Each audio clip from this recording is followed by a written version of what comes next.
By now, you should be experts in practicing the gardening concepts taught in the previous episodes. In case you missed a step, our friends Dwayne and Demers now provide this recap. Welcome back to our Creative Backyard Gardening feature. In this our final installment, we're going to remind you of the gardening concepts, how and where they can be used. Over to you, Demers. In the first scene, we were talking about utilizing a small area in your backyard where we had showed you to prepare a plot. There we showed you of how we planted the cucumber 3x3 inside of the area that was being prepared. We also showed you about the containerized gardening, whereas we have our special crops that we have put inside the containers. Special crops that we are looking at are like the strawberries right here being grown in containers. We have right here the spinach being grown in a container right here. We have the tomato right here. It's even blossoming right now. The cucumber plant is being blossomed right here. You can see the blossom right there. The flowering. There you go. All right. Early on, we made mention of using a stand. Here, made of simple board and bamboo. As we have made mention before, if you don't have bamboo, you can utilize your 3-inch PVC piping.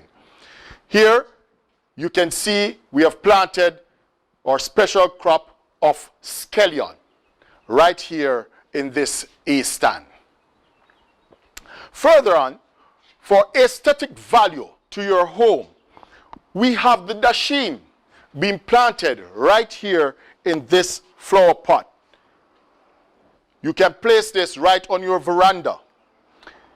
Put it doing a balancing for your doorway right here at your home. Now, coming down, we have some special plants here as well. We have your peppermint right there being grown in an old cement bucket that was thrown outside. We utilized it in putting a peppermint plant inside there. Coming down, we have our good old Jamaican ginger right here being grown inside the container. Ginger normally takes 9 months to come into maturity. So we have it right here. We also have an intercropping being done right here inside this quarter piece of 50-gallon container drum. Now, we have the string bean being intercropped with the corn. As in our containerized gardening, we have another advantage that we can utilize this process in doing. Here, we can use the fever grass, incorporate within your crops, and you can use it as a form of insect repellent naturally, along with the French thyme being planted in your garden. And also, you can use the tomato plant to repel some insects that will be attracted to some other crops. These are some of the examples that you can use in your containerized garden for insect repellent. Demers, thank you so much for telling us about how to have healthy backyard gardens which can complement our diets and save money. I hope you will enjoy working in your gardens and of course reaping the benefits. In the 4-H clubs, we encourage a concept of learn to do by doing. So get your garden started and enjoy. I hope you enjoyed our mini-series on backyard gardening. Remember to share what you learned with your friends and neighbors. The Jamaica 4-H Clubs continues to promote food diversification and food security.